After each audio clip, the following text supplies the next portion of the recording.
100 species ng pig tayo din sa Pilipinas. Yun, meron tayong bagong kaalaman pero kailangan nating tikman.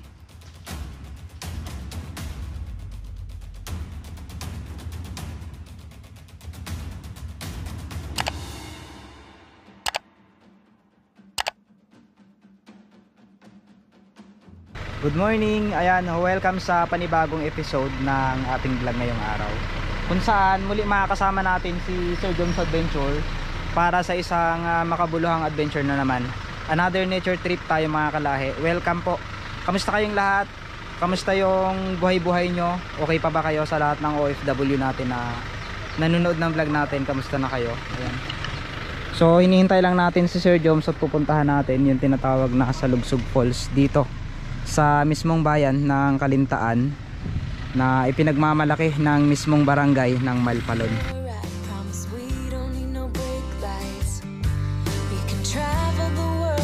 Just say yes, choose to do whatever comes next.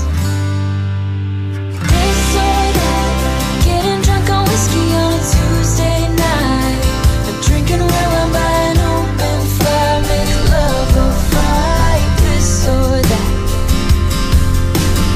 this or that, evenings on the train or catch a morning flight, join dinner until midnight, or bed by night. This or I wanna see it all, find the northern lights, see the stars in the open wild, catch a glimpse of Panama.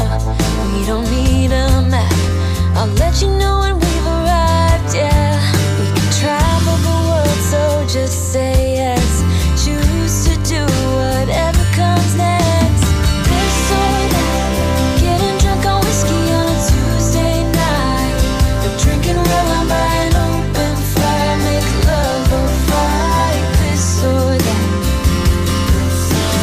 this or that, evenings on the train or catch a morning flight. Oh my goodness. Sa mga OFW natin dyan at mga nanirahan o naging residente na sa ibang bansa, ang kalabaw po dito sa amin ay pangkaraniwang na. Tignan nyo naman, ang kulit.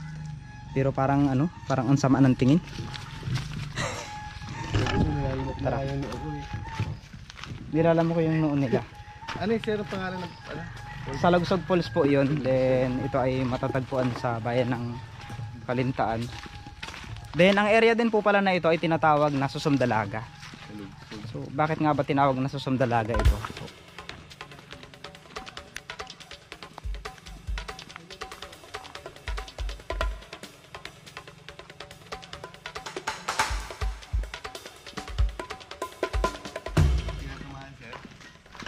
So ilang beses na akong pumunta sa lugar na ito.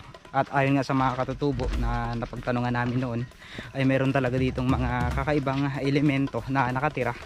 So hindi naman porket elemento na tinatawag ay nandoon na tayo sa mga kababalaghan. Common na sa atin yung mga ganong bagay, pero dito nyo mapipil kasi yung mismong ganda ng nature.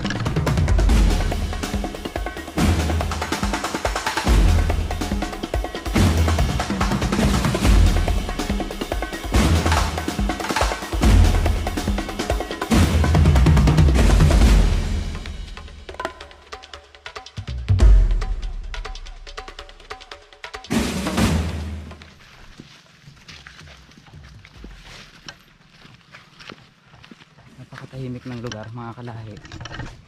Indikasyon talaga na ang lugar na ito ay talagang payapa, tahimik. Meron tayong isang CR dito na madadaanan kung makikita nyo naman. Ayan, tabi-tabi lang po. Parang kahit CR pinamahayan na ng mga elemento.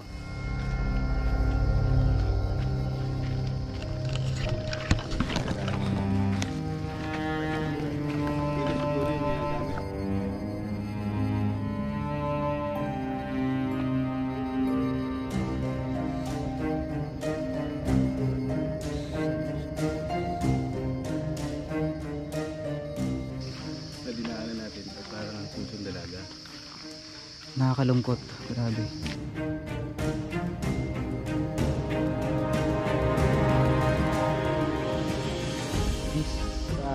this tree is kind of pig fruit. Kamag-anak siya ng pig fruit. So nung nakaraan shoutout kay sir na ay nakakalungkot. So ito yung sinasabi natin. Nakakalungkot sa part na ito. Pig fruit daw ito, sabi nila kinakain to. So ano ito sir? Pig fruit. Pig fruit. Ayan. So sa nakakaalam no, ayan meron akong isang blind spot dito na video na kung saan kinain namin itong mismong ano na to, itong halaman na ito. Legit po siya na kinakain, hindi siya nakakalason. Ayun. Malayo pa o ilang minuto pa ang lalakarin. Nakakalungkot. Tubig na may pot. Saka sumampala guys.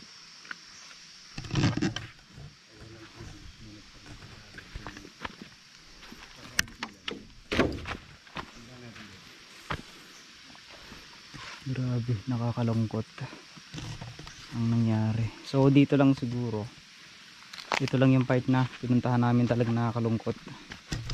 Wala ng tubig mga kalahi. So epic fail tayo ngayon, pero huwag kayong mag-alala, hindi tayo mawawalan ng pag-asa.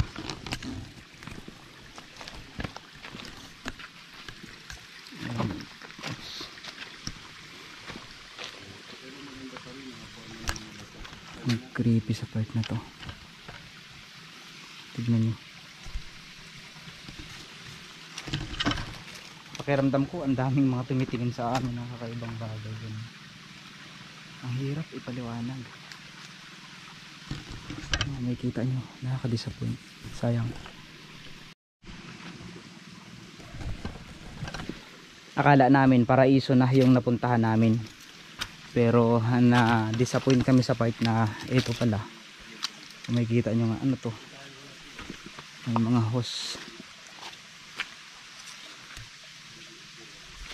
Yun, oh, sayang lang nga at wala ng tubig. Nakakalungkot talaga, grabe.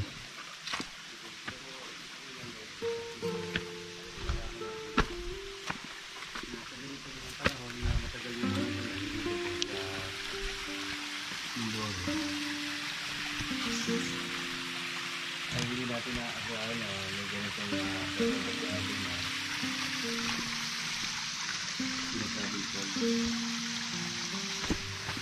Nakakalungkot sir kasi wala ng tubig.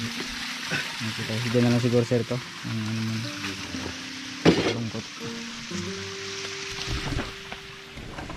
So tama nga yung sabi nila, don't expect, kung ayaw mong masaktan, huwag kang mag-expect ng mas mataas. Kasi sa buhay, hindi natin kailangan mag-expect ng sobra-sobra dahil masasaktan talaga tayo. Then, it's time na. Nalungkot kami kasi expectation namin. Guys, dahil kasama natin yung Bigfoot kalahi. Diba? Gusto nyo bang makita kung gaano kalakas ito noon? Ito na mga kalahi, yung hinihintay natin. Ngayong araw nga ay syempre na pasyal namin kayo dito sa lugar na ito. Then napagdesisyon na namin ni Sir Joms na lumipat sa mas magandang spot na lugar. Although maganda naman tong area na to dahil makikita nga natin dito yung maliit na agos. Pero idadala naman namin kayo para hindi kayo maboring sa katahimikan. Hindi kayo mabibingi sa katahimikan ng lugar na ito. So tara, samahan nyo kami. At let's go, pupunta tayo sa isang ilog na matatagpuan sa bayan ng Rizal. Pauwi na kami. Ay hindi pala tayo pauwi. Actually lilipat lang tayo. Ayun, Nakatabi ng bayan na Kalintaan. Ayun na, napakaganda. So hiling ko sana sa susunod na balik namin dito ay malakas na yung tubig, para at least marami na kaming maisama ng mga tropa namin, mga kaibigan. So paano mga kalahi, patuloy tayo at lakbayin natin ang bayan ng Rizal.